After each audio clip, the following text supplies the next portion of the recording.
Sasikala, TTV, OPS ஆகியோர் கட்சியிலிருந்து பிரிந்து சென்றவர்கள் கிடையாது என அதிமுக பொதுச் செயலாளர் இபிஎஸ் விளக்கம். கட்சியின் சட்ட விதிகளின்படி செயல்படும் அதிமுக பொதுக்குழுவின் தீர்மானத்திற்கு எதிராக செயல்பட்டால் நீக்காமல் என்ன செய்வது என கேள்வி. இணைப்பு பற்றி பேச சொன்னார்.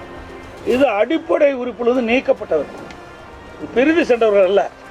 கழகத்தின் நன்மையை கருதி கழக சட்டத்திட்ட விதி 35 படி திரு ஓ பன்னீர்செல்வம் அவர்களை உடனடியாக கழக பொருளாளர் பொறுப்பு, கழக அடிப்படை உறுப்பினர் உள்ளிட்ட அனைத்து பொறுப்புகளில் இருந்தும் நீக்கி வைப்பதோடு இன்று முதல் கழக உடன்பிறப்புகள் யாரும் திரு ஓ பன்னீர்செல்வம் அவர்களுடன் எவ்வித தொடர்பு வைத்துக் கொள்ளக்கூடாது என்று இந்த பொதுக்குழுவில் தீர்மானிக்கப்படுகிறது. அதுக்கு பிறகு கடைசியாக இன்னொரு 3-4 பேர்த்து இருக்கிறாங்க. அதில் கிட்டத்தட்ட 2500க்கும் மேற்பட்ட பொதுக்குழு உறுப்பினர்கள் ஒன்று கூடி ஏகமனதாக நிறைவேற்றப்பட்ட தீர்மானம். அதற்கு எதிராக செயல்பட்டால் தலைமை என்ன முடிவு எடுக்கும்?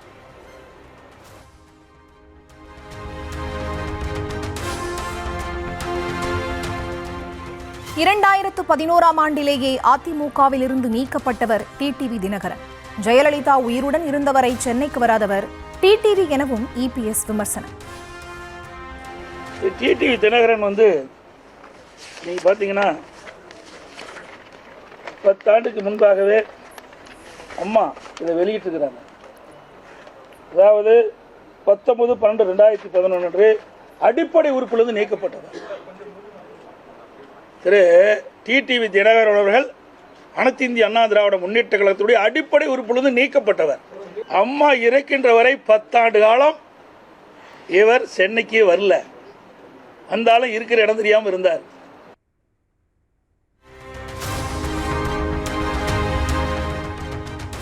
ஜெயலலிதா உயிருடன் இருந்திருந்தால் முதலமைச்சர் மு க ஸ்டாலினை ஓபிஎஸ் சந்தித்திருப்பாரா?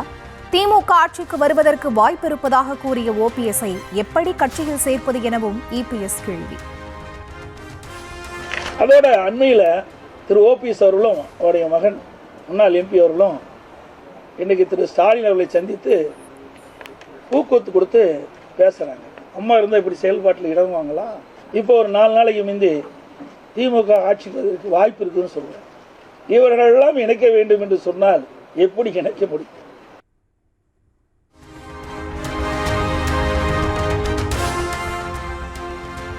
ஜெயலலிதாவின் தீவிர விசுவாசி என கூறும் செங்கோட்டையன் அமைச்சரவையிலிருந்து நீக்கப்பட்டது ஏன் என எடப்பாடி பழனிசாமி கேள்வி.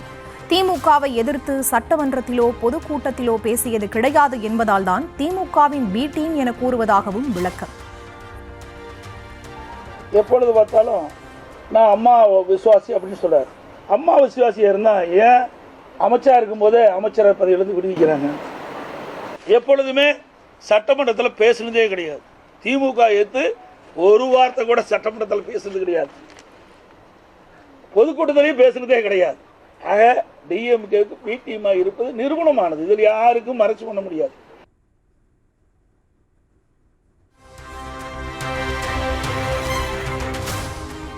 செங்கோட்டையனுக்கு எப்போது 2 வாய்ப்புகள் கிடைத்தது என இபிஎஸ் கேள்வி. எத்தனை எம்எல்ஏக்கள் செங்கோட்டையனுடன் இருக்கிறார்கள் எனவும் வினா. எங்க வாய்ப்பு கிடைச்சிருந்தா? இப்போ இவருடைய எண்ணங்கள்லாம் எப்படி இருக்குன்னு உங்களுக்கு நல்லா தெரியும். எனக்கு எம்எல்ஏ தான் தேர்ந்தெடுக்கணும். எந்த எம்எல்ஏ இவர் தேர்ந்தெடுத்தாங்க? இவரோட எத்தனை பேர் வெளியே போயிருக்கிறாங்க சொல்லுங்க. எங்களோட எத்தனை பேர் இருக்கிறாங்க? ஆக அத்தனையும் ஒரு பொய் செய்திகள். இவர் மாய உலகத்தை மக்களை உருவாக்கி அந்த பகுதியில் ஒரு சிற்றரசு போல நடந்துக்கிட்டு இருந்தார். இன்றைக்கு அந்த பகுதி மக்களுக்கு விடிவு காலம் பிறந்திருக்குது, சுதந்திரம் பெற்றிருக்குது. அதனால தான் அங்கே இருக்கிற நகர செயலாளர், ஒன்றிய செயலாளர்லாம் இன்னைக்கு இனிப்பு வழங்கிட்டு இருக்காருன்னா அவருடைய செயல்பாடு எப்படின்னு பாருங்க.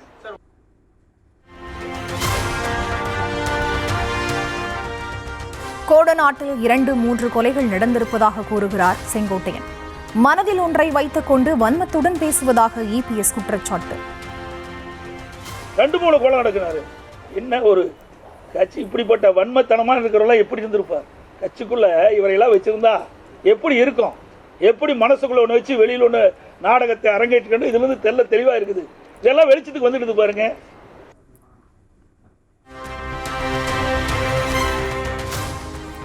அதிமுகவிலிருந்து நீக்கப்பட்டவர்களுடன் பேசியது உண்மைதான் என செங்கோட்டையன் பேட்டி. தேவர் குரு பூஜையில் கலந்து கொண்டதால் தான் அதிமுகவிலிருந்து நீக்கப்பட்டதாகவும் குற்றச்சாட்டு. இந்தியிலே சென்று தேவருக்கு மரியாதை செலுத்தி தேம திருமகனாருடைய அந்த பூஜையிலே கலந்து கொண்டு எனக்கு கிடைத்த பரிசுதான் எனது இயக்கத்திலிருந்து நீக்கப்பட்டிருக்கிறது என்பதை நான் இந்த நேரத்திலே தெரிவித்துக் கொள்கிறேன். ஏன் இதை சொல்கிறேன் என்று சொன்னால், ஒரு தியாகம் செய்து தேசிய தலைவராக எல்லோராலும் போற்றப்படுகிற, எல்லோராலும் நேசிக்கப்படுகிற ஒரு தலைவருடைய விழாவிலே கலந்து கொண்டு நீக்கப்பட்டவரோடும் பேசியது உண்மை. நீங்களும் இந்த இயக்கத்திலே வலிமை சேர்ப்பதற்கு நீங்களும் ஒத்துழைப்பு தர வேண்டும் என்று அவரிடத்திலே நாங்கள் பேசியிருக்கிறேன். நான் அதை மறுக்கவில்லை.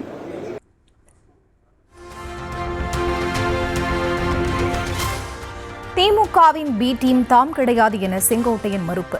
கோடநாடு வழக்கில் A1 EPS எனவும் செய்தியாளர் சந்திப்பில் பகீர். இன்றைக்கு கொடநாடு வழக்கு என்பது நாம் ஏன் இன்று வரையிலும் குரல் கொடுக்கவில்லை? நான் சாதாரண பொறுப்பாளர். இந்த இயக்கத்தை வளர்த்தவர், நாம் தெய்வமாக நேசிக்கப்பட்டவர். அம்மாவுடைய இல்லத்திலே நடைபெற்ற நிகழ்ச்சி, பல்வேறு கொலைகள் நடைபெற்றிருக்கிறது, 3-4 கொலைகள். அப்படிப்பட்ட நிகழ்ச்சி இருக்கின்ற போது ஏன் திராவிட முன்னேற்ற கழகத்திற்கு குரல் கொடுக்கவில்லை என்பதுதான் என் தொண்டருடைய கருத்தாக இருக்கிறது என்பதை நான் இந்த நேரத்திலே தெரிவித்துக் கொள்கிறேன். ஆகவே என்னை பொறுத்தவரையிலும் நான் பி டீமிலே இல்லை, A1 அவர் இருக்கிறார். அதுதான் உண்மை.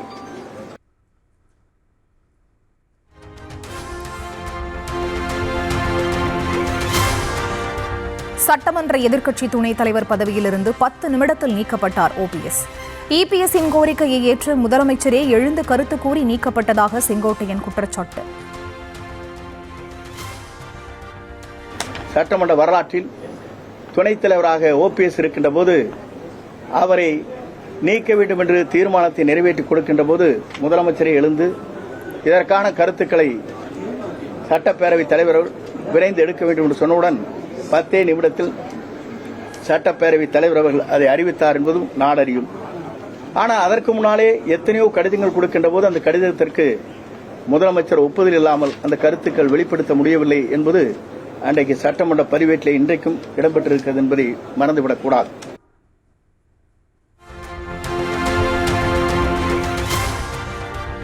கட்சியிலிருந்து நீக்கினால் மகிழ்ச்சிதான் என 2 நாட்களுக்கு முன்பு கூறிய செங்கோட்டையன்,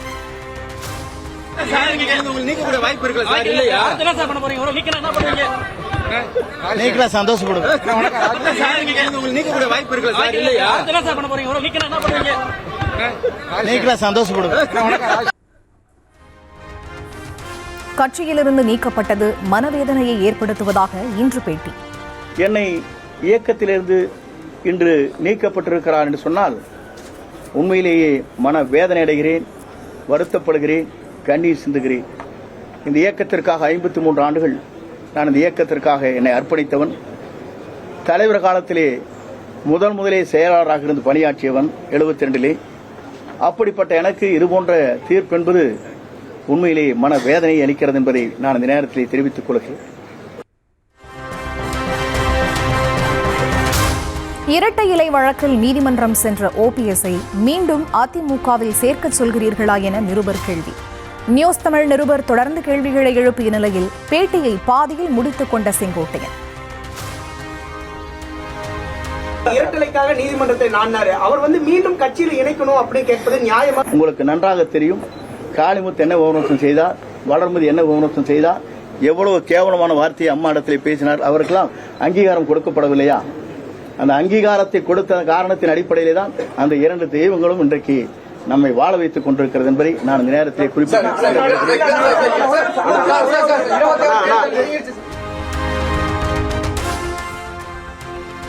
கோடநாடு கொலை கொள்ளை வழக்கு குறித்து பேசினாலே பதறுகிறார் EPS பதறுவதற்கான காரணம் என்ன என்று டிடிவி தினகரன் கேள்வி. கோடநாடு கொலை வழக்க அதை பத்தி பேசினாலே பழனிசாமி பதறாருல, அதுக்கு காரணம் என்னன்னு அவர்கிட்ட கேள்வி.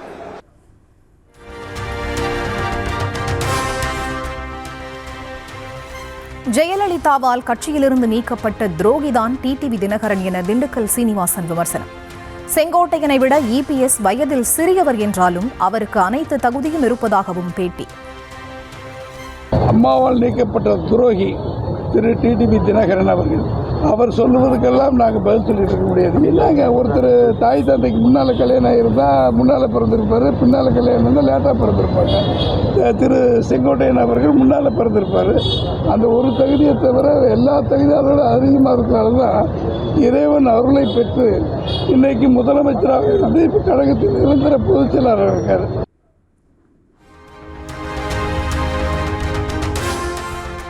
சென்னையில் மீண்டும் உயர்ந்த ஆபரண தங்கத்தின் விலை. சவரனுக்கு 80 ரூபாய் உயர்ந்து 90,480 ரூபாய்க்கு விற்பனை.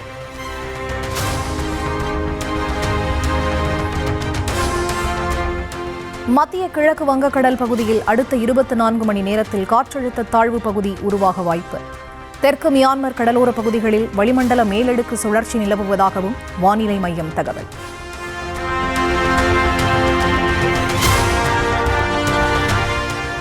எல்லை போராட்ட தியாகிகள் நாளில் குமரி தந்தை மார்ஷல் மணி, சிலம்பு செல்வர் மாப்போசி ஆகியோருக்கு வீர வணக்கம் என முதலமைச்சர் எக்ஸ் பதிவு.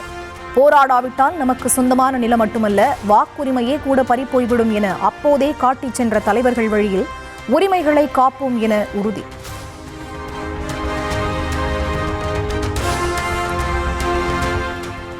சென்னை கிண்டி சுற்றுச்சூழல் பூங்காவில் தோட்டக்கலை சார்பில் நாற்றுப்பண்ணை மற்றும் நீர்நிலைகளின் கரைகளை வலுப்படுத்தும் பணிகள் தொடக்கம். மரக்கன்று நட்டு பணிகளை தொடங்கி வைத்தார் முதலமைச்சர் மு க ஸ்டாலின்.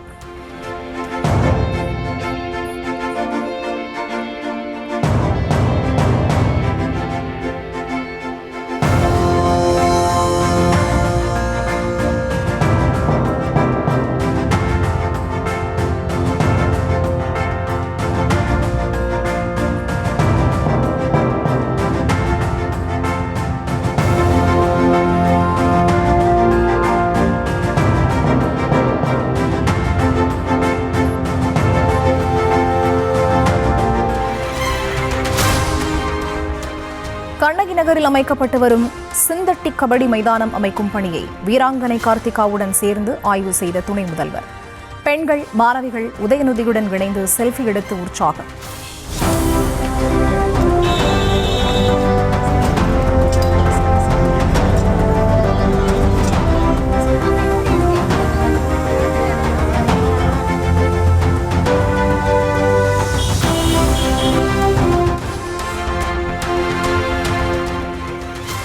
நவம்பர் 5ஆம் தேதியன்று அதிமுக மாவட்ட செயலாளர்கள் கூட்டத்திற்கு அழைப்பு.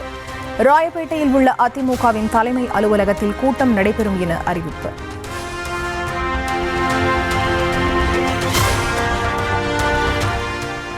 இபிஎஸ் தனது செயல்பாடுகளால் அதிமுகவை அழித்து பாஜகவை வளர்ப்பதாக விமர்சனம். செங்கோட்டையன் போர்க்கொடி தூக்கியது தொடர்பான கேள்விக்கு அமைச்சர் சேகர் பாபு பதில். எடப்பாடியினுடைய அதிதீவிரமான அற்புதமான ராஜதந்திரமான நடவடிக்கைகளால் கொஞ்சம் கொஞ்சமாக கரையான் புற்றரிப்பது போல இன்றைக்கு அதிமுகவை அவரே அரித்துக் கொண்டு பாரதிய ஜனதாவை வலுவாக்கின்ற முயற்சியில் ஈடுபட்டுக் கொண்டிருக்கின்றார்.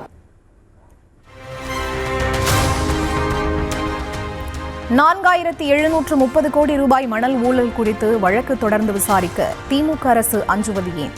பெருந்தலைகள் உருளும் என அச்சமா என்று பாமக தலைவர் அன்புமணி கேள்வி.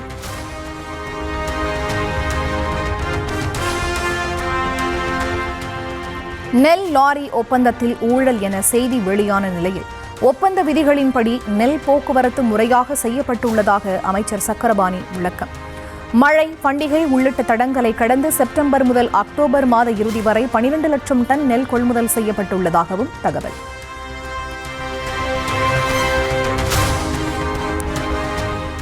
மக்கள் விரோத திமுகவிடமிருந்து மக்கள் சக்தியின் துணையோடு தமிழ்நாட்டை மீட்போம் என தவிக தலைவர் விஜய் சூளுரை.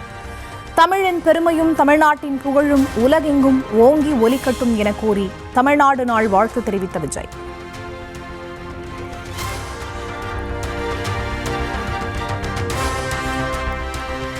கரூர் வேலுச்சாமிபுரத்தில் 2வது நாளாக சிபிஐ அதிகாரிகள் விசாரணை. 41 பேரை பறிகொண்ட இடத்தை அளவிடும் அதிகாரிகள்.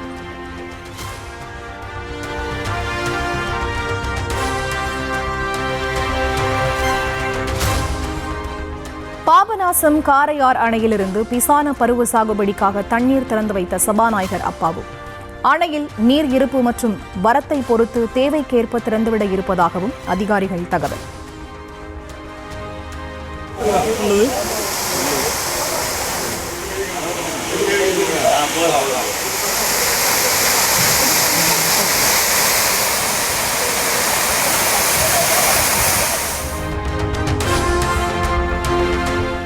எல்லா தவறுகளுக்கும் பொதுநல வழக்கு போடுவது என்பது சர்வரோக நிவாரணி அல்ல என சென்னை உயர்நீதிமன்றம் கருத்து. கோர்ட்டில் தவறான தகவல் அளித்த காவல் அதிகாரி மீது நடவடிக்கை எடுக்க கோரியும் இது தொடர்பாக விதிகள் வகுக்க கோரியும் தாக்கலான பொதுநல வழக்கு தள்ளுபடி.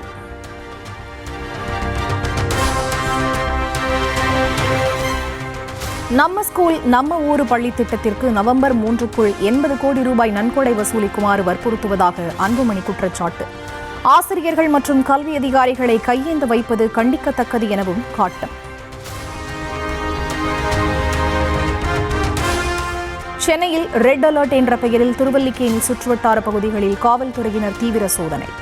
வாகனங்களில் ஆயுதம் கொண்டு செல்லப்படுகிறதா, ஆவணங்கள் முறையாக உள்ளதா என 19 இடங்களில் கண்காணிப்பு.